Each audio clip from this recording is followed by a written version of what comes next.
A gang of thieves attacked the house of Gopal Das Vaishnav on Tuesday afternoon and stole several gold ornaments and cash money from the house. This incident happened in Udaipur Dajanagar College Tila area.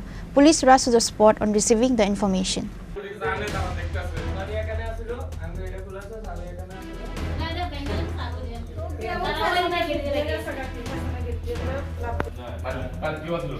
Another daring theft took place during a broad daylight on Tuesday afternoon.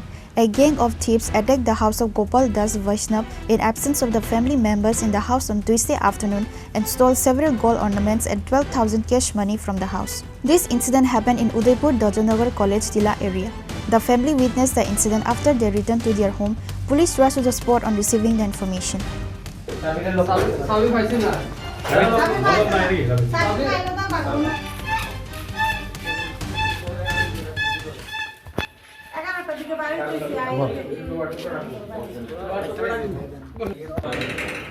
কত ছিল টাকা?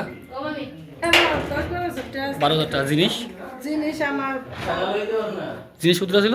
জিনিস আমার এখানে বালা গলা হাতে অনুমানিক 4-5 ভরি। আর টাকা? টাকা এনো 10-12,000 টাকা। এটা কোন জায়গা ধরে এটা? দজনগর। কত নম্বর ওয়ার্ড? 1 নম্বর। আপনার নাম? প্রমিলা দাস বিষ্ণু। আপনার বাড়ি না? হাজবেন্ডের নাম? Krishnagopal Das Vishnu. After reaching at the spot, police inspected the theft and started taking investigation to this case. Reported by Rajiv from Udaipur, Chinkhora.